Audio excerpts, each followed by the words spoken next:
नमस्कार। आज के इस एक्सप्लेनर में ना हम एक ऐसी दुनिया की कल्पना करने वाले हैं जहां फिजिक्स के सबसे बेसिक नियम अचानक पूरी तरह से काम करना बंद कर दे। जरा कल्पना करके देखते हैं, अगर अगले ही पल ग्रेविटी यानी गुरुत्वाकर्षण एकदम से गायब हो जाए तो क्या होगा। सुनने में किसी साईफाई मूवी जैसा लगता है ना, लेकिन इस अजीब से सवाल के जरिए हम इस ब्रह्मांड के सबसे बड़े रहस्यों में से एक को समझने वाले हैं।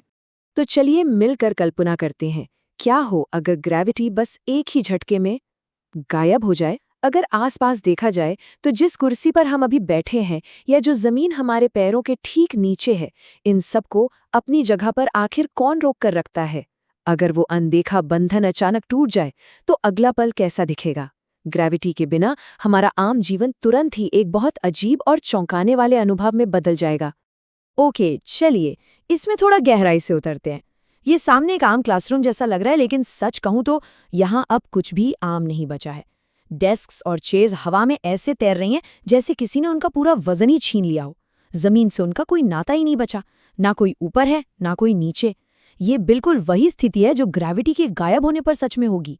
हर वो चीज जो जमीन से बंधी नहीं है बस फ्री फ्लोट करने लगेगी।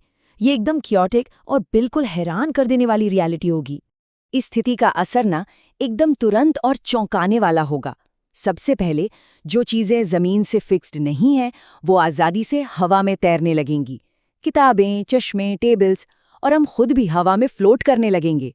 दूसरा बड़ा असर ये होगा कि दिशाओं का पूरी तरह से भान खत्म हो जाएगा।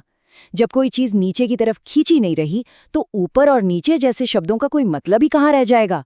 और तीसरा, हमारे नॉर्मल फिजिकल लॉज पूरी तरह से उलट-पुलट हो जाएंगे। हम जिस दुनिया को जानते हैं वो पूरी की पूरी पलट जाएगी।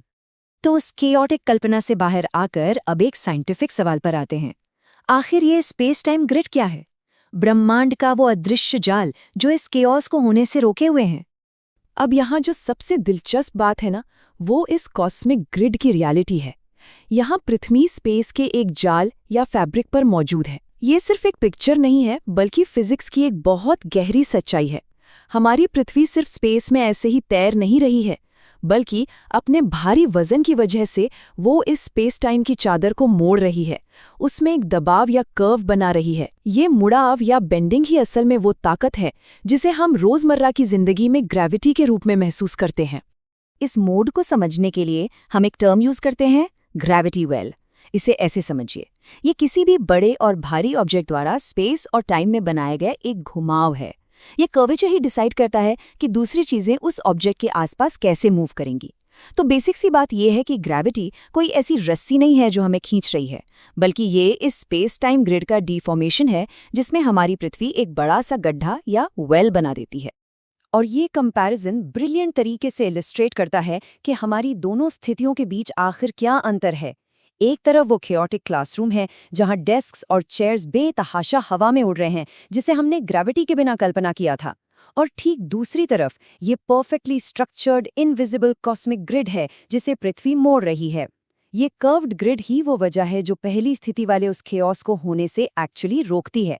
हमारे क्लासरूम जमीन पर टिके रहते हैं सिर्फ इसलिए क्योंकि हम स्पेस टाइम के कर्वेचर के अंदर ठीक से बैठे हुए हैं। तो यहाँ सबसे अहम बात ये निकल कर आती है कि हम ग्रेविटी को एक्चुअली किस तरह से समझते हैं। यहाँ भ्रम यानी इल्यूजन और रियलिटी का फर्क देखना बहुत जरूरी है। हमारा भ्रम ये है कि एक सिंपल डाउनवर्ड पुल है, एक सीधी ताकत जो नीचे जमीन की तरफ खींच रही है।